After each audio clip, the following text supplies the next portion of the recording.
It plays a major part in the video game world. You have your programming and your design, which is 1/3. You have your visual, animation, motion capture, that's 1/3. And you have your audio, which is 1/3. And has grown, just like the industry that leads it. Back then, when I was growing up, it was all about bleeps and bloops. When the music was doo-doo-doo-doo-doo. Originally with video games, it was so limited by what the systems can do. It was just like, God, it's almost painful to listen to some of the music they put in those early Atari games. But the people who create it often go unrecognized. I know the games and I know the music, but again, the composer name. And now Icons gives credit where credit is due. This is the story behind the magic of music and gaming. Say, oh yeah! Oh yeah! Groovy!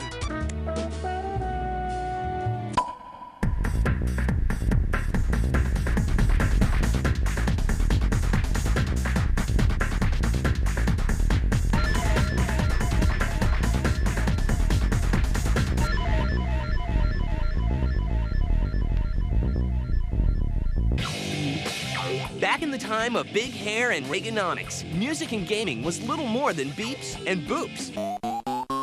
But despite these technical limitations, a small group of talented music makers began to make their mark on the gaming world. Two of these pioneers were Clint Bajakian and George Sanger, aka the Fat Man. But like many others, they had humble beginnings. The Fat Man, George Sanger, was a promising physics engineering major in a small liberal arts college in California. There was the potential for him to do something really great in the scientific world, but he got distracted by a couple of things.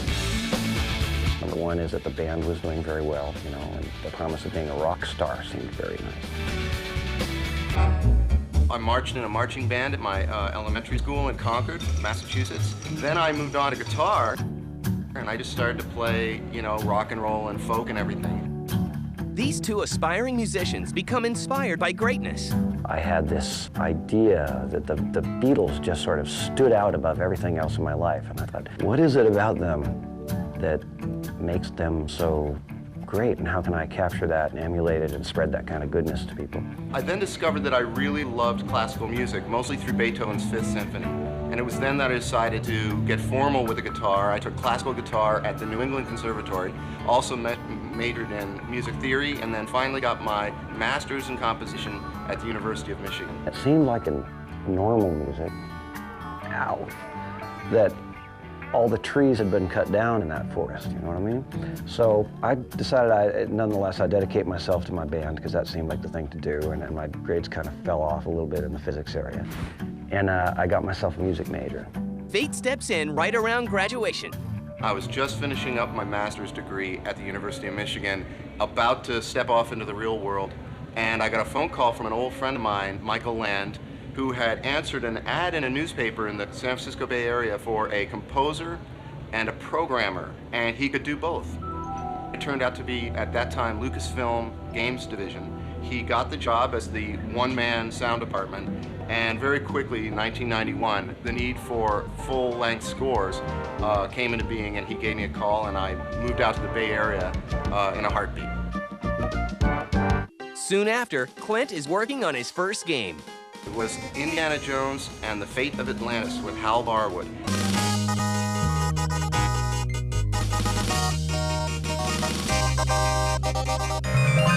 As well as The Secret of Monkey Island with Ron Gilbert.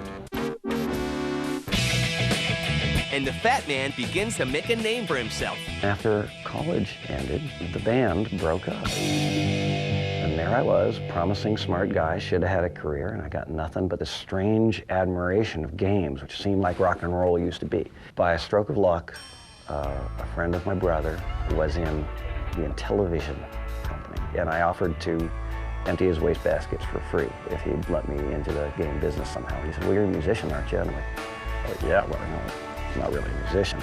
He said, well, write a tune for this game, and I did. I rose and rose. I was about the only person in the business for many years. He puts together an ensemble of musicians called Team Fat, and together they begin to make musical history. It was a game called Wing Commander. The producer, Chris Roberts, said, "Can you do something that's sort of like Star Wars and sort of like Star Trek the movie?" But it was unquestionably not just a breakthrough game for having introduced this idea of cinematics in a way that no one had experienced before. It also introduced the idea of orchestral soundtracks in a way that no one had approached before. The Fat Man started all out. I mean, he was the one who started us in this industry. So you just gotta tip your hat.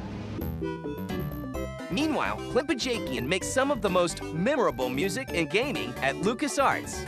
It was extremely exciting. When I first started out, I was with Michael Land and Peter McConnell. Michael Land is known for The Dig, the Monkey Island scores in the beginning. Peter McConnell composed Full Throttle. And he composed Grim Fandango. And he has a hand in creating a groundbreaking interactive music engine called iMuse. Michael and Peter really authored it, but I was on the fringes as a user and giving them advice. And the iMuse system was patented with the government. It was touted as being the only really hot interactive sound and music system in the industry at the time. I'm surprised no one ever really caught on to this in a big way. But the idea that LucasArts had, whereas as you're playing the game, the music shifts depending on how you're doing within the game and the events that are taking place. It won't do anything. And that was just a phenomenal breakthrough, a phenomenal idea. Houston gives us the go-ahead. Say when, boss. Do it.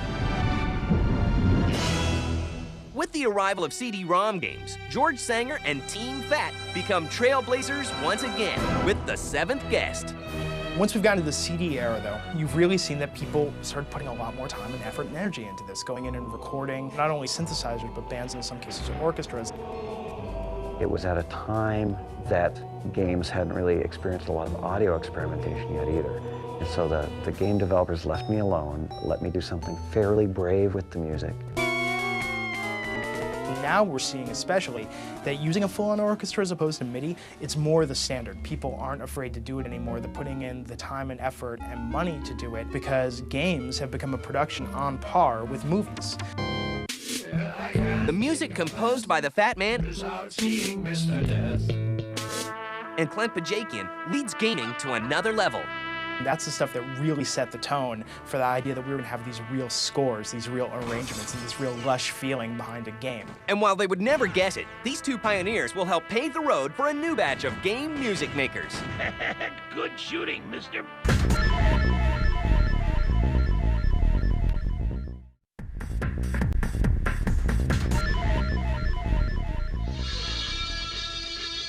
The Fat Man and Clint Bajakian, two very different music makers, have opened the door for followers. Like Tommy Tallarico, whose musical ambitions have him leaving his home in Springfield, Massachusetts. When I turned 21, I decided I'm going to go up to California. I'm going to do the whole, be a rock star, move to Hollywood thing. So I literally got my car, packed up, didn't have any money, didn't have a place to stay, didn't know anyone, nothing. Just wanted to be a musician. I drove all the way across country. I showed up in Hollywood. Meanwhile, on the other side of the world in Japan, another future music maker gets his first exposure to some American tunes. When I was junior high, I always listened to Led Zeppelin. And in that high school, I was addicted with listening to the contemporary jazz and punk and progressive rock together. So it was very mixed and various kinds of generations, like 70s or 60s, and European music, American music, Japanese music. So it's all mixed together. But things for Tommy in Hollywood aren't so glamorous. So I picked up a newspaper, and I saw a job for selling keyboards at a guitar center, a national music chain. And I said, well, I can do that, I guess. I don't know. I went there, and I got the job that same day. I was homeless at the time. I was sleeping on the beach. I didn't have any money. And they said, you start tomorrow. So I started tomorrow. But an amazing stroke of luck changes his life forever. Next day, I come in, the very first person who walked in, I was wearing a video game t-shirt that day. First person who walked in happened to be a producer at Virgin, Virgin Records and Virgin Airlines, and they were starting a new video game company. And they said, hey, we're looking to hire people for video games. And just like that, Tommy gets his first job in the gaming industry. But it doesn't have anything to do with music. Now, I was originally hired as a games tester because they didn't need a music thing because they were just starting out. And I said, look, whenever you need music, let me know. I'll do it for free. If you don't like it, don't use it, don't pay me, whatever. I'll do it for free. And Tommy's persistence soon pays off. I'd bug them every single day. And finally, they gave me a shot to do music for a game called Prince of Persia. And I learned everything I could, and I sat down with the programmer, and I didn't know anything, but I knew music. And we implemented it, and the rest is history, as they would say. Back in Japan, Masiya begins a career of his own. I was a signed artist with Sony Music. I was composing music by using computer. And I have the partner, female singer, and just a two-people band. But the regular musician gets an itch. I wanted to do much more something. So game will be very easy to combine the various kinds of impressions together. So I moved to the game industry. Back in America, Tommy begins to gain notoriety. And a big part of that is due to an earthworm named... So that was really fun. And I'd come up with the voicings, the sound effects, and music was kind of wacky and zany. Earthworm Jim is so successful that a sequel is made. Wow. Around the same time, Masiya gets a letter that will jumpstart his music career. I got a letter from Vice President of the Sony Computer, Japan. In the letter was, I want to make something on the PlayStation. That's it. How can I do that? And development of a strange new PlayStation game begins in secret. And during the development of the Parappa 1, almost no one didn't know about that. You gotta do what? I gotta believe. And the very end of the development, still the many people didn't think this is a game. Now kick, punch. Parappa the Rapper is released for the PlayStation in 1996. Once more now, kick, punch, block. Kick, punch, block. And the response in Japan is incredible. A game like Parappa the Rapper, it's perhaps the first truly musical video game. It's almost like a hip-hop Moulin Rouge sort of thing, you know what I mean? Where the music is so in there and it seriously enhances the gameplay. Some catchy tunes are a huge part of Parappa's success.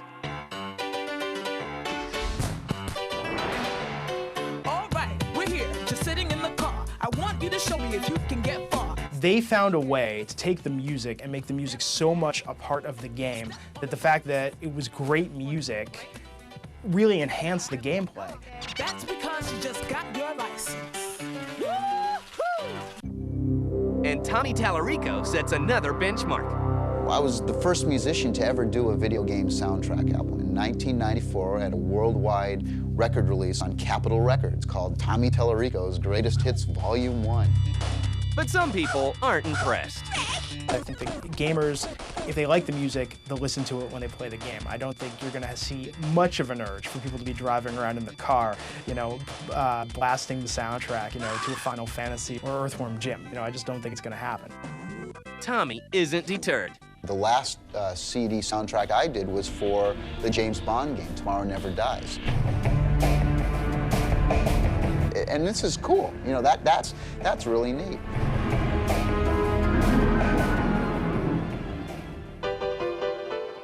With the success of people like Clint Pajakian and Tommy Tallarico, a whole new generation of music makers begin appearing, and a bit of Hollywood influence will soon make its way into gaming.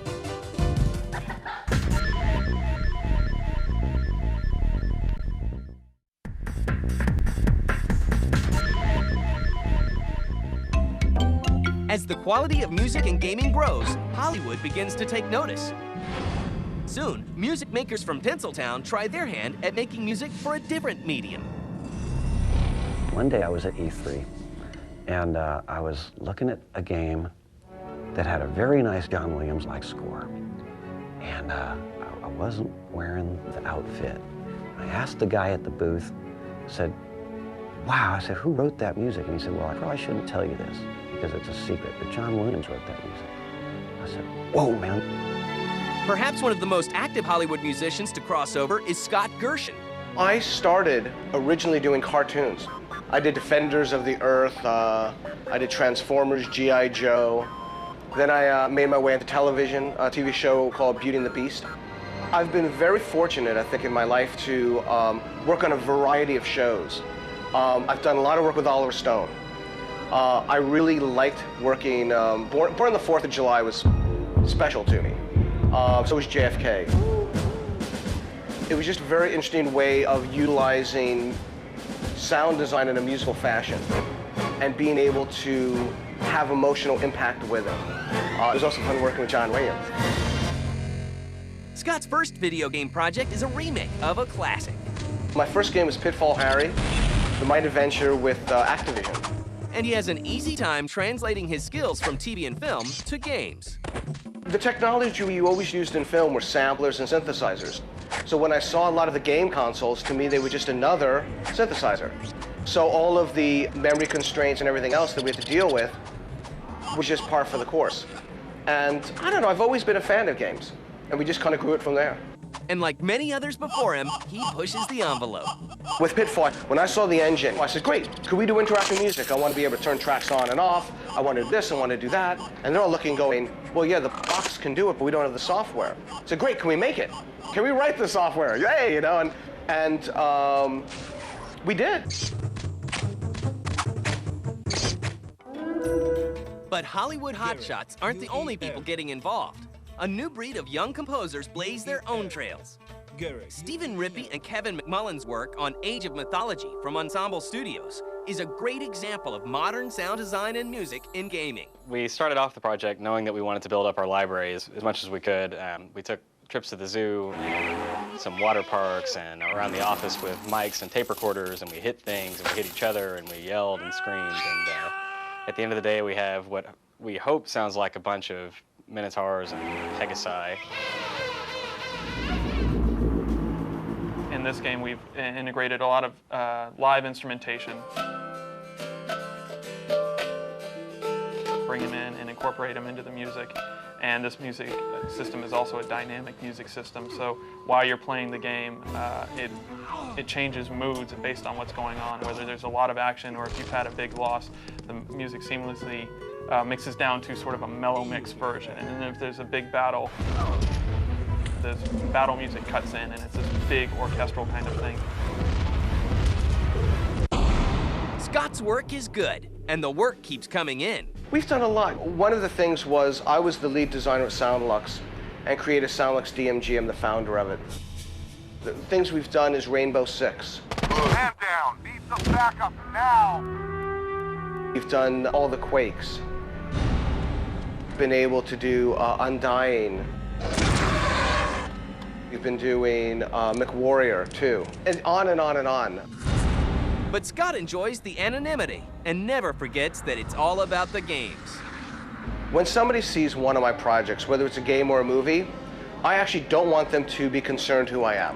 I don't want people to know who I am, because I want them to enjoy the movie or the game. They shouldn't be going, wow, what great music, what great sound design. Because if they do that, they're not enjoying it. I'm taking them out of that. Music in games has made progress in leaps and bounds, and nobody forgets how it all began. Back then, when I was growing up, it was all about bleeps and bloops. And the music was doo-doo-doo-doo-doo. Originally with video games, it was so limited by what the systems can do. It's just like, God, it's almost painful to listen to some of the music they put in those early Atari games. You know, these kind of annoying, repetitive, catchy sometimes tunes. It was the kind of thing, if you turned it up too loud, you felt like your speaker was going to explode. They're putting out soundtrack albums, and it's been a funny progression. Yeah. I think we're at a great stage in video games right now, and things are only going to get better from here. And as far as the music goes, it's better than it's ever been before. And I'm sure the future holds more interesting twists and turns. And the industry is still evolving. It's a constant learning process, and you just get to expand and expand. I don't see how I will ever run out of new and exciting things to learn about music or sound or the applications of those in a game. So hopefully we get to keep doing it for a while. It's so exciting to be in the video game industry right now. It's such a new industry, yet we forge ahead every single day. It's an amazing industry. It's just been fun. I mean, the graphics have grown, the technology has grown. The ability for us to be more powerful with audio has expanded incredibly. And while things just keep getting better, the true trailblazers have a bit of advice for the next generation. The first thing I would do is study an instrument. Piano is a very good foundational instrument, but any instrument is important. Flute, guitar, trumpet, drums. And keep an eye on the games industry. Play games, enjoy games, read the periodicals about games, and try to get to know people who create games, because that's where the real war stories happen. That's where the real rubber hits the road. Okay, that's it.